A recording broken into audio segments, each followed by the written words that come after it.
Dear students, hope you all are well. I am also. I know you all worried about your study, so I hope if you watch this online recorded class carefully, it will help you for exam preparation. And if you have any query, please ask me through comments. Dear students, today I am going to present the class financial statement format and question solution. Dear students, today I am with you Noyan Chandra, lecturer, Department of Management, Noakhali Government College. You all know me.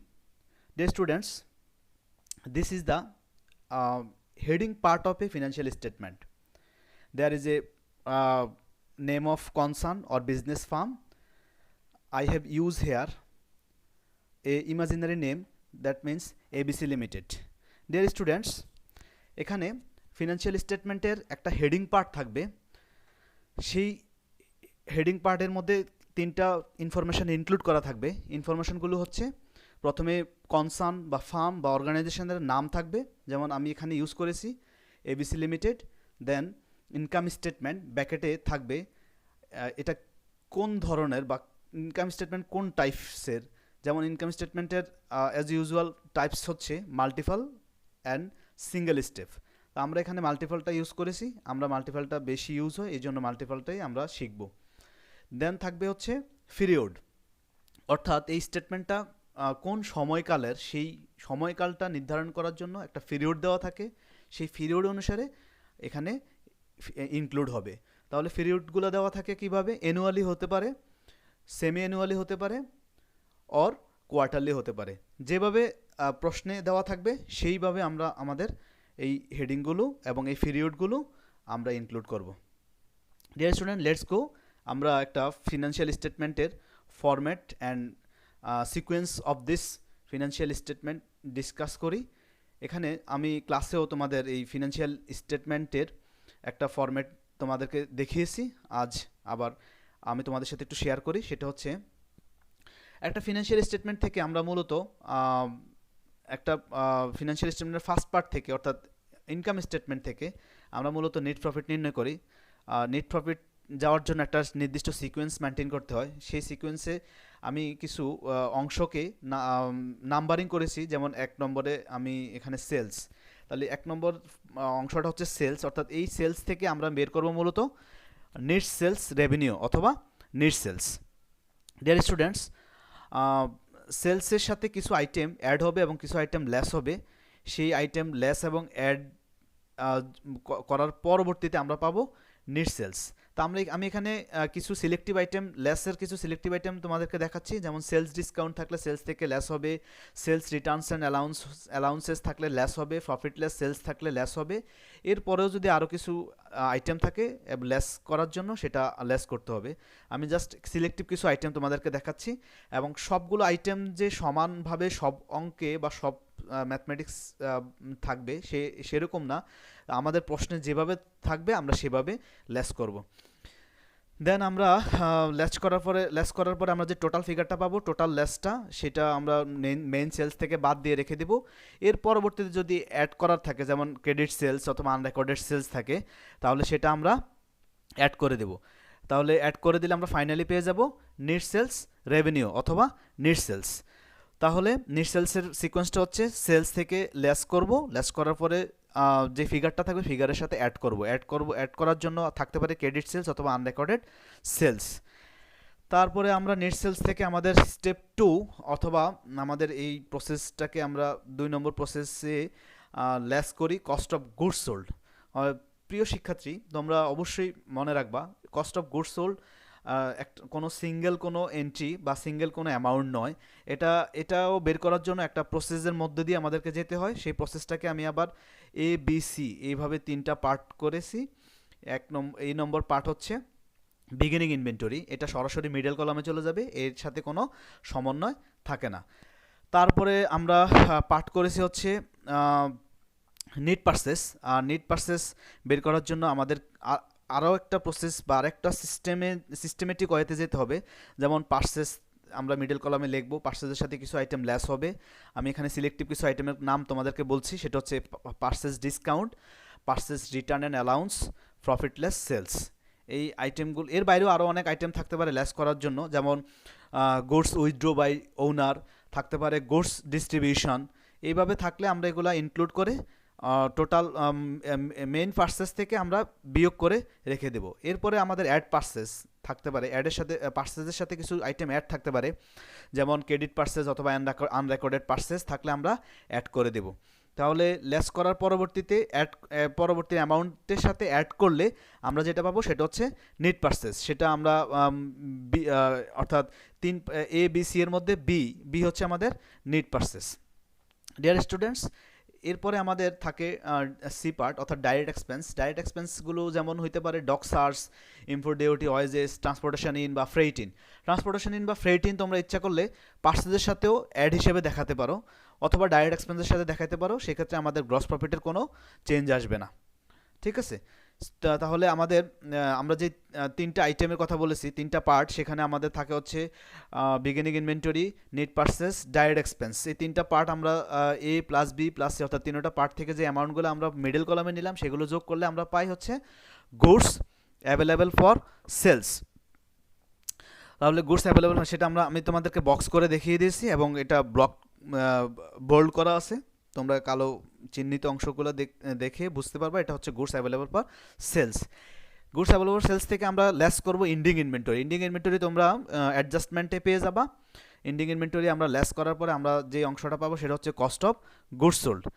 এটা তীর চিহ্ন দিয়ে দেখানো হয়েছে, cost of goods sold. Cost of goods sold, তাহলে আমরা এই প্রসেসটা শুরুতে 2 নম্বরে আমরা বলেছি less cost of goods sold, তাহলে লেস মানে হচ্ছে বিয়োগ, সেই বিয়োগটাকে আমরা দেখানোর জন্য একটা ব্র্যাকেট ইউজ করেছি। তাহলে গ্রস প্রফিট থেকে cost of goods sold minus করলে বা লেস করলে আমরা পাবো গ্রস প্রফিট। তাহলে ডিয়ার স্টুডেন্টস, গ্রস প্রফিট আমরা পেয়ে গেলাম। গ্রস প্রফিট হচ্ছে আমরা একটা প্রথম নেট সেলস বের করে, দ্বিতীয় হচ্ছে কস্ট অফ গুডস সোল্ড বের করলাম, বের করে আমরা গ্রস প্রফিট থেকে বাদ দিয়ে দিলে আমরা পেয়ে যাই গ্রস প্রফিট। ডিয়ার স্টুডেন্টস, দেন গ্রস প্রফিট থেকে আমাদেরকে গ্র্যাজুয়ালি নেট প্রফিট নির্ণয় করার জন্য আমরা 3 নম্বর স্টেপ অর্থাৎ অপারেটিং এক্সপেন্সগুলো বাদ দিতে হবে। এক্ষেত্রে বাদ দেওয়া মানে হচ্ছে লেস করা, লেস অপারেটিং এক্সপেন্স। অপারেটিং এক্সপেন্সকে আবার দুইটা পার্ট করা যায়, যেহেতু এটা মাল্টিপল স্টেপ মানে হচ্ছে বা এটা একটা ক্লাসিফাইডও বলা হয়, অর্থাৎ এখানে প্রত্যেকটা স্টেপ বাই স্টেপ আমাদেরকে করতে হয় এবং প্রত্যেকটা স্টেপের হেডিং থাকে এবং দেখে যেন বোঝা যায় যে স্টেপটা আসলে কী, সেই জন্য এটার নাম হচ্ছে মাল্টিপল অর্থাৎ বহু ধাপ অথবা ক্লাসিফাইড। তাহলে এখানে অপারেটিং এক্সপেন্সটাকে আমরা দুইটা পার্ট করতে পারি, একটা হচ্ছে selling and distribution expense. Selling and distribution এক্সপেন্সগুলোর মধ্যে থাকতে পারে sales salaries, advertisement expense, bad debts expense, others. এগুলো সবগুলো যোগ করে আমরা মিডল কলামে রেখে দেব। Then office and administration. Office and অ্যাডমিনিস্ট্রেশনে থাকতে পারে রেন্ট এক্সপেন্স, ডেপ্রিসিয়েশন, দেন থাকতে পারে আমাদের ইউটিলিটি এক্সপেন্স, থাকতে পারে আমাদের ইন্স্যুরেন্স এক্সপেন্স। এই যে আইটেমগুলো থাকবে সেগুলো আমরা যোগ করে মিডলে রেখে দেব। ডিয়ার স্টুডেন্টস, তোমরা একটা টেকনিক একটু জেনে নেওয়া ভালো, সেটা হচ্ছে সেলিং অ্যান্ড ডিস্ট্রিবিউশন এক্সপেন্স এবং অফিস অ্যান্ড অ্যাডমিনিস্ট্রেটিভ এক্সপেন্স, এগুলো তোমরা ডিরেক্টলি মেমোরাইজ না করে একটু চিন্তা করে তোমরা ফাইন্ড আউট করতে পারবা। যেমন সেলস এবং ডিস্ট্রিবিউশনের সাথে রিলেটেড এন্ট্রিগুলোই হচ্ছে আমাদের সেলিং অ্যান্ড ডিস্ট্রিবিউশন। ঠিক তেমনি করে অফিস রিলেটেড অথবা অ্যাডমিনিস্ট্রেটিভ রিলেটেড যত এক্সপেন্স আছে সব আমাদের যাবে হচ্ছে অফিস অ্যান্ড অ্যাডমিনিস্ট্রেটিভ এক্সপেন্সে। এখন আমরা যদি বলি যে ইলেকট্রিসিটি বিল বা ইলেকট্রিক বিল, তাহলে আমাদের এটা অফিস অ্যান্ড অ্যাডমিনিস্ট্রেশনে আমরা চিহ্নিত করতে পারি। এইভাবে যেমন সেলসম্যান স্যালারি যদি বলে, তাহলে সেলসম্যান স্যালারি মানে হচ্ছে সেলসের সাথে রিলেটেড, এটা সেলিং অ্যান্ড ডিস্ট্রিবিউশনে যাবে। এইভাবে শোরুম এক্সপেন্স সেটাও আমাদের সেলস অ্যান্ড ডিস্ট্রিবিউশনে যাবে। এইভাবে আমরা আইটেমের নাম দেখে বুঝতে পারবো। তাহলে আমাদের টোটাল অপারেটিং এক্সপেন্স অর্থাৎ এ প্লাস বি, যেটা আমরা বলছি selling and distribution, office and administration, এই দুইটা যোগ করে আমরা পেয়ে যাই টোটাল অপারেটিং এক্সপেন্স। আর গ্রস প্রফিট থেকে টোটাল অপারেটিং এক্সপেন্স লেস করার কথা, যেমন দেখো তোমরা 3 নম্বর স্টেপে লেস করলে আমরা বিয়োগ, সেই ক্ষেত্রে আমরা ব্র্যাকেট দিয়ে চিহ্নিত করে দিয়েছি। সেই বিয়োগটা হচ্ছে বিয়োগ করলে গ্রস প্রফিট থেকে আমাদের টোটাল অপারেটিং এক্সপেন্স বিয়োগ করলে আমরা পাই হচ্ছে অপারেটিং প্রফিট। এটা হচ্ছে অপারেটিং প্রফিট। দেন অপারেটিং প্রফিট থেকে আমরা একদম নেট প্রফিট নির্ণয় করার জন্য আমাদের আরও কতগুলো স্টেপ অতিক্রম করতে হবে। সেটা হচ্ছে 4 নম্বর স্টেপ, আমি নামকরণ করলাম নন অপারেটিং রেভিনিউ অ্যান্ড এক্সপেন্সেস। এটা হচ্ছে নন অপারেটিং রেভিনিউ, অর্থাৎ প্রতিষ্ঠানের অপারেশনের বাইরেও যদি নন অপারেটিং কিছু রেভিনিউ এবং এক্সপেন্স থাকতে পারে সেগুলো আমাদের এখানে ইনক্লুড করতে হবে। তো নন অপারেটিং রেভিনিউ অ্যান্ড এক্সপেন্সকে আমি দুইটা পার্ট করলাম। একটা হচ্ছে আদার্স রেভিনিউ, প্রথমে আমরা উপরে প্রথমেও রেভিনিউ লিখবো, রেভিনিউ আসবে প্রথমে, যেমন interest income, dividend income, profit on sales assets. এর বাইরেও যদি কমিশন ইনকাম থাকতে পারে, অ্যাপ্রেন্টিসশিপ প্রিমিয়াম থাকতে পারে, থাকলে আমরা এটা আদার্স রেভিনিউতে টোটাল যোগ করে আমরা মিডল কলামে রাখবো। তারপরে আমাদের হচ্ছে আদার্স এক্সপেন্সে আমাদের লস অন সেলস অ্যাসেটস থাকতে পারে, ইন্টারেস্ট এক্সপেন্স থাকতে পারে, কমিশন এক্সপেন্স থাকতে পারে, আমাদের থাকতে পারে আনএক্সপেক্টেড লস, আমাদের থাকতে পারে অ্যাপ্রেন্টিসশিপ অ্যালাউন্স। যেগুলো থাকে আমি এখানে দুইটা সিলেক্টিভ আইটেম তোমাদের মেনশন করেছি, বাকি যা থাকবে আমরা সেইভাবে আদার্স এক্সপেন্সে ইনক্লুড করব। তাহলে এই দুইটা আমরা অ্যাড করে আমরা মিডল কলামে নিয়ে যাব। এখন দেখো একটা ইম্পর্ট্যান্ট ইনফরমেশান, সেটা হচ্ছে রেভিনিউ অ্যান্ড এক্সপেন্সের ক্ষেত্রে আমরা এখানে দেওয়া আছে plus minus net of other non operating revenue and expenses. তো প্লাস মাইনাস কেন ইউজ করা হয়েছে? এখানে ইউজ করা হয়েছে এই জন্য যে রেভিনিউ থেকে এক্সপেন্সগুলো মাইনাস করা হবে। সেক্ষেত্রে রেভিনিউ যদি গ্রেটার দেন হয় তাহলে অবশ্যই প্লাস অর্থাৎ পজিটিভ, আর রেভিনিউ যদি লেস দেন হয় অর্থাৎ এক্সপেন্স যদি বড় হয় এবং রেভিনিউ যদি কম হয় তাহলে সেক্ষেত্রে আমাদের এটা মাইনাস আসবে অর্থাৎ নেগেটিভ। তো সেক্ষেত্রে এক্ষেত্রে এই চার্টের মধ্যে বা এই ফরম্যাটে আমি তোমাদেরকে রেভিনিউটাকে গ্রেটার দেন ধরে আমি পজিটিভ ফিগার দেখিয়েছি। সেক্ষেত্রে অপারেটিং প্রফিটের সাথে প্লাস মাইনাস করার পরে আমরা ধরে নিলাম রেভিনিউ বেশি, সেক্ষেত্রে প্লাস যে ফিগারটা আসবে সেই ফিগারটা আমরা যোগ করে দিলে ডিরেক্ট অপারেটিং প্রফিটের সাথে ওই ফিগারটা যোগ করে দিলে আমরা পেয়ে যাব নেট প্রফিট। তো ডিয়ার স্টুডেন্ট, এই হচ্ছে আমাদের মোটামুটি নেট প্রফিট নির্ণয়ের ফরম্যাট। আমাদের এই ফিনান্সিয়াল স্টেটমেন্টে আরও কিছু স্টেপ আছে, সেগুলো হচ্ছে ব্যালেন্স শিট এবং আছে ওনার সিকিউরিটি স্টেটমেন্ট। আমরা নেক্সট ক্লাসে সেই ব্যালেন্স শিট এবং ওনার সিকিউরিটি স্টেটমেন্টের ফরম্যাট নিয়ে ডিসকাস করব এবং আমরা ওইভাবে আমরা আরেকটা ম্যাথমেটিক্স সলিউশন করব।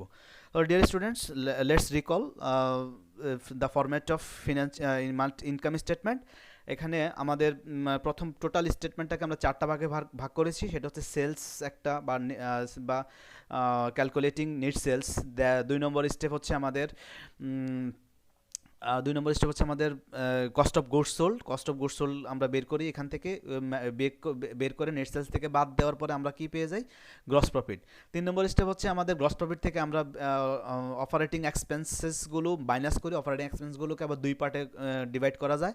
একটা হচ্ছে সেলস অ্যান্ড ডিস্ট্রিবিউশন এক্সপেন্স, আর একটা হচ্ছে অফিস অ্যান্ড অ্যাডমিনিস্ট্রেশন এক্সপেন্স। এগুলো আমরা আবার যোগ করে কম্বাইন্ডলি যোগ করে আমরা বিয়োগ করলে আমরা পেয়ে যাব হচ্ছে অপারেটিং প্রফিট হচ্ছে আমাদের 3 নম্বর স্টেপ। 4 নম্বর হচ্ছে আমাদের নন অপারেটিং রেভিনিউ অ্যান্ড এক্সপেন্সগুলো সমন্বয় করব।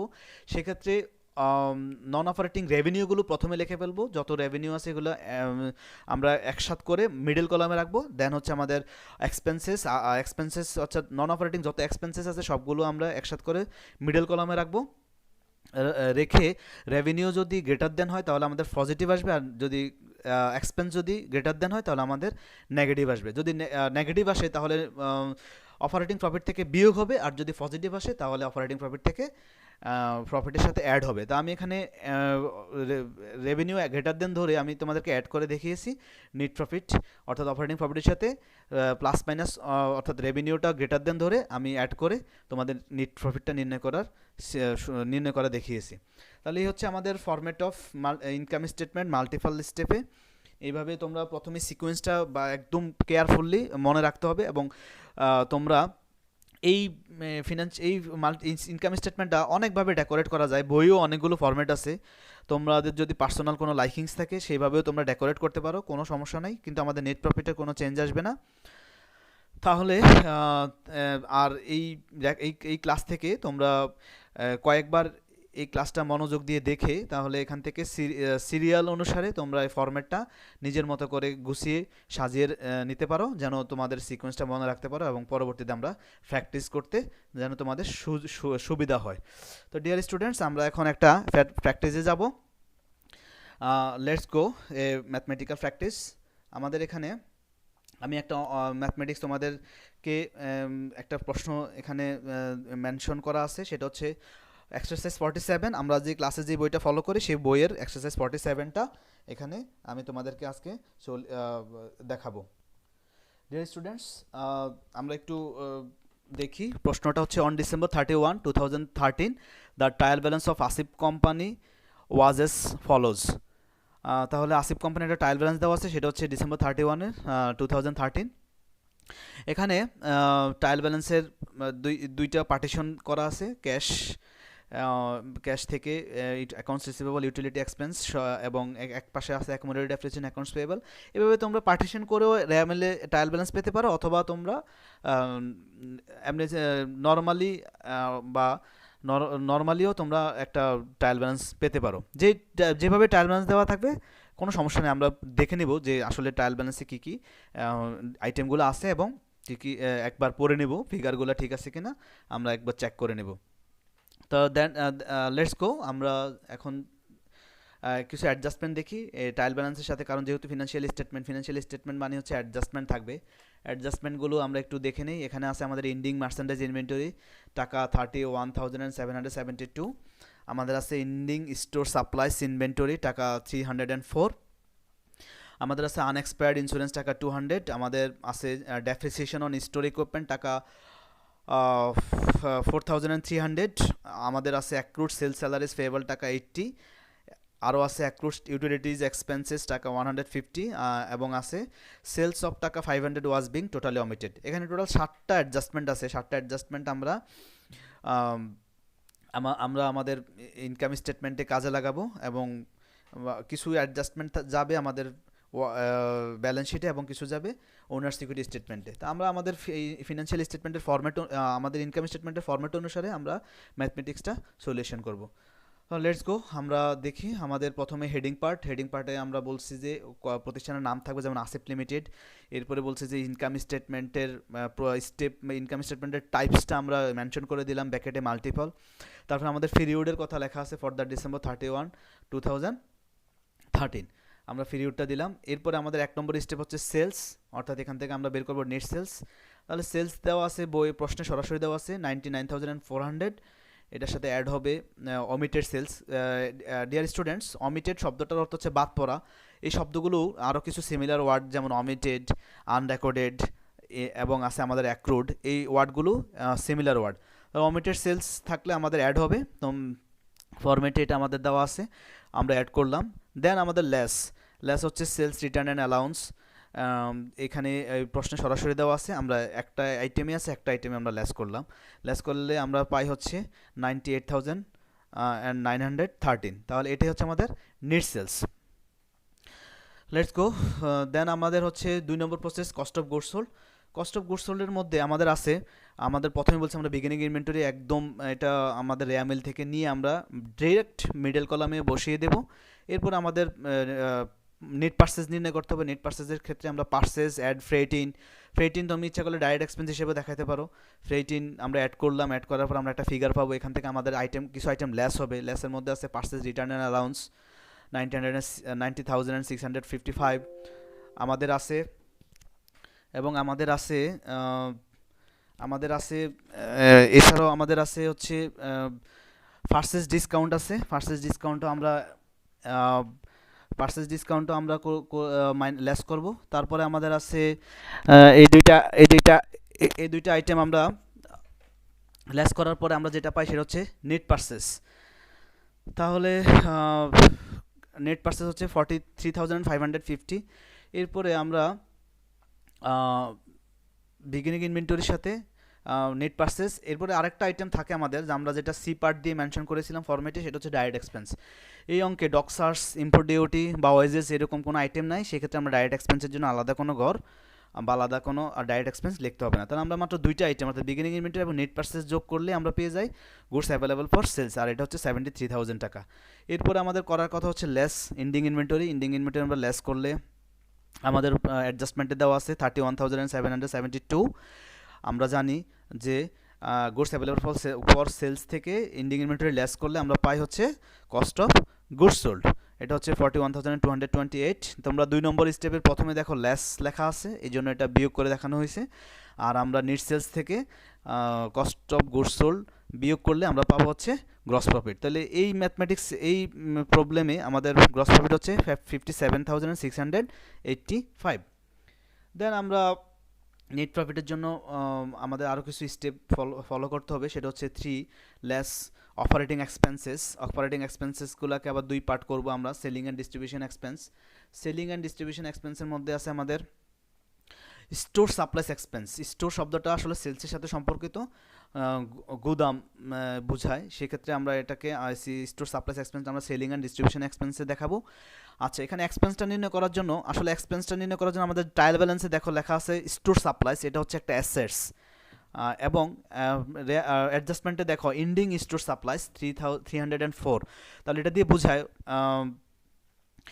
অ্যাকাউন্টিং পিরিয়ডের শুরুতে বা অ্যাকাউন্টিং পিরিয়ডের সময়কালে স্টোর সাপ্লাইস ছিল 1991 এবং শেষে এন্ডিং পিরিয়ডেও 304 টাকা আনইউজ থাকে। তাহলে আমরা এটা দিয়ে বুঝাই যে প্রথমে যা ছিল এবং শেষে যে আনইউজড, মাঝখানের যে ফিগার বা মাঝখানের যে অ্যামাউন্ট, সেটাই হচ্ছে আমাদের এক্সপেন্স বা ইউজড এবং ইউজড ইকুইভ্যালেন্ট টু এক্সপেন্সেস। তাহলে স্টোর সাপ্লাইস এক্সপেন্সে আমরা ডিফারেন্স করে অর্থাৎ বিয়োগ করে বের করলাম 1687। তারপরে sales salaries expense. Sales salaries যেহেতু আছে এক্সপেন্স 21,350, এটার সাথে সমন্বয়ের ডিরেক্ট লেখা আছে অ্যাক্রুড 80 টাকা আমরা অ্যাড করলাম। তারপর আদার সেলিং এক্সপেন্স, এটা ট্রায়াল ব্যালেন্সে আছে ডেপ্রিসিয়েশন অন স্টোর ইকুইপমেন্ট, এটাও আমাদের ট্রায়াল ব্যালেন্সে আছে, আমরা সেখান থেকে নিলাম। তাহলে ডেপ্রিসিয়েশনগুলো কিছু ডেপ্রিসিয়েশন সেলস অ্যান্ড ডিস্ট্রিবিউশন এক্সপেন্সে যাবে এবং কিছু অফিস অ্যান্ড অ্যাডমিনিস্ট্রেশন এক্সপেন্সে যাবে। আমরা কীভাবে নির্ধারণ করব, সেটা হচ্ছে আসলে যে অ্যাসেটের উপর আমরা ডেপ্রিসিয়েশনটা ক্যালকুলেট করতেছি সেই অ্যাসেটটা কী মানে কোথায় ইউজ হয় সেটার উপর নির্ভর করে। যেমন স্টোর ইকুইপমেন্ট হলে এটা হবে সেলসে, আবার অফিস ইকুইপমেন্ট হলে সেটা হবে অ্যাডমিনিস্ট্রেশনে। তাহলে আমরা টোটাল অ্যাড করলে পাই হচ্ছে 30,031। দেন আমাদের অফিস অ্যান্ড অ্যাডমিনিস্ট্রেশন এক্সপেন্স, এখানে আছে আমাদের ইন্স্যুরেন্স এক্সপেন্স, রেয়া মিলে দেখো দেওয়া আছে প্রিপেড ইন্স্যুরেন্স 1,600। তাহলে এবং সমন্বয়ে আছে আনএক্সপায়ার্ড ইন্স্যুরেন্স 200। ঠিক এখানেও আমাদেরকে প্রিপেড থেকে অর্থাৎ অ্যাকাউন্টিং পিরিয়ডে প্রিপেড ছিল 1,600 এবং শেষে সমন্বয়ে আমরা দেখলাম এখনও আনএক্সপায়ার্ড আছে 200। তাহলে বোঝা গেল যে মাঝখানের যে অ্যামাউন্টটা অর্থাৎ মিডল অ্যামাউন্টে আমাদের এক্সপায়ার্ড, আর এক্সপায়ার্ড ইকুয়াল টু এক্সপেন্সেস। তাহলে ইন্স্যুরেন্স এক্সপেন্স আমরা এখানে বিয়োগ করে করব 1,400। তারপরে আমাদের রেন্ট এক্সপেন্স সরাসরি দেওয়া আছে 3,600। এরপরে আমাদের ইউটিলিটি এক্সপেন্স আছে 1,677। এটার সাথে আমরা অ্যাক্রুড সমন্বয় আছে 150, আমরা এটা অ্যাড করলাম। অ্যাড করে আমরা টোটাল পেয়েছি 6,827। তাহলে আগে এক নম্বর হচ্ছে সেলিং অ্যান্ড ডিস্ট্রিবিউশন এক্সপেন্সে আছে 30,031, 2 নম্বরে অফিস অ্যান্ড অ্যাডমিনিস্ট্রেশন এক্সপেন্সে আছে 6,827। তাহলে আমরা এই দুইটা অর্থাৎ 1+2 যোগ করলে আমরা টোটাল অপারেটিং এক্সপেন্স পেয়ে যাই 6,858। তাহলে আমাদের যে গ্রস প্রফিট আছে, গ্রস প্রফিট থেকে আমাদের অপারেটিং এক্সপেন্স কি হয়, লেস হয়। তাহলে সেই লেস করলে আমরা পাই হচ্ছে অপারেটিং প্রফিট। দেখো আমি এখানে অপারেটিং প্রফিট না লিখে নেট প্রফিট লিখেছি 20,827। এটা লেখার পেছনে মেন কারণ হচ্ছে এই কোশ্চেনটাতে আমাদের কোনো নন অপারেটিং রেভিনিউ অথবা নন অপারেটিং এক্সপেন্স ছিল না। তাহলে যদি না থাকে তাহলে যে অপারেটিং প্রফিট যেটা বের হবে সেটাই আমাদের নেট প্রফিট হবে। তাহলে আমি সেভাবেই তোমাদেরকে দেখিয়েছি। তাহলে আশা করি তোমাদের এক্সারসাইজ 47 নিজে নিজে করে এবং এখান থেকে হেল্প নিয়ে তোমরা অবশ্যই এটা কমপ্লিট করতে পারবা, অর্থাৎ নেট প্রফিট পর্যন্ত নির্ণয় করতে পারবা। এভাবে আমরা প্রত্যেকটা এভাবে তোমরা আরও কয়েকটা অঙ্ক প্র্যাকটিস করলে তোমরা নেট প্রফিট ইজিলি নির্ণয় করতে পারবা। এরপরেও যদি তোমাদের ম্যাথমেটিক্স বা কোনো প্রশ্ন সলিউশন করতে গিয়ে যদি কোনো ডিফিকাল্টিস ফেস করো অবশ্যই আমাকে জানাবা কমেন্টের মাধ্যমে অথবা আমার সাথে ডিসকাস করবা, শেয়ার করবা, তাহলে আমি তোমাদের অ্যাডজাস্টমেন্টগুলো কিভাবে সমন্বয় করতে হয় বা যদি কোনো ডিফিকাল্টিস থাকে আমি তোমাদেরকে সলিউশন করতে পারবো বা সলিউশন করে দিতে পারবো। ডিয়ার স্টুডেন্টস, আজকে আমরা একটা ফিনান্সিয়াল স্টেটমেন্টের ফরম্যাট অর্থাৎ মাল্টিপল ইনকাম স্টেটমেন্ট এবং আমরা একটা কোশ্চেন সলিউশন দেখলাম। নেক্সট ক্লাসে আমরা অবশ্যই একটা ব্যালেন্স শিট এবং ওনার সিকিউরিটি স্টেটমেন্ট ফরম্যাট এবং কোশ্চেন সলিউশন দেখাবো। তাহলে তোমরা এই এই 47টা ভালোভাবে প্র্যাকটিস করবা এবং যেখানে ফরম্যাট অনুসারে যেভাবে অ্যাডজাস্টমেন্টগুলো করেছি সেটা তোমরা এই ভিডিওটা তোমরা কেয়ারফুলি দেখলে অবশ্যই তোমরা এখান থেকে বেনিফিটেড হবা। তা আমি আশা করি এই ক্লাসগুলো তোমরা যদি সিকোয়েন্স অনুসারে তোমরা যদি দেখো তাহলে অবশ্যই তোমাদের প্রিপারেশনের জন্য বেটার হবে। তো স্টুডেন্টস, আশা করি আমরা নেক্সট ক্লাসগুলোতে পরে আরও একটা সলিউশন নিয়ে কথা বলবো, আরেকটা কোশ্চেন সলিউশন করাবো। সে পর্যন্ত তোমরা সবাই নিরাপদে থাকো এবং ভালো থাকো এবং তোমাদের অন্যান্য সাবজেক্ট এবং ক্লাসে যেই টপিকসগুলো কমপ্লিটেড টপিকসগুলো তোমরা বারবার রিভিশন দাও এবং সবাই স্বাস্থ্যবিধি মেনে চল, নিরাপদ থাকো, সুস্থ থাকো। আজকের জন্য হ্যাপি এন্ডিং। সবাই ভালো থেকো। ধন্যবাদ সবাইকে।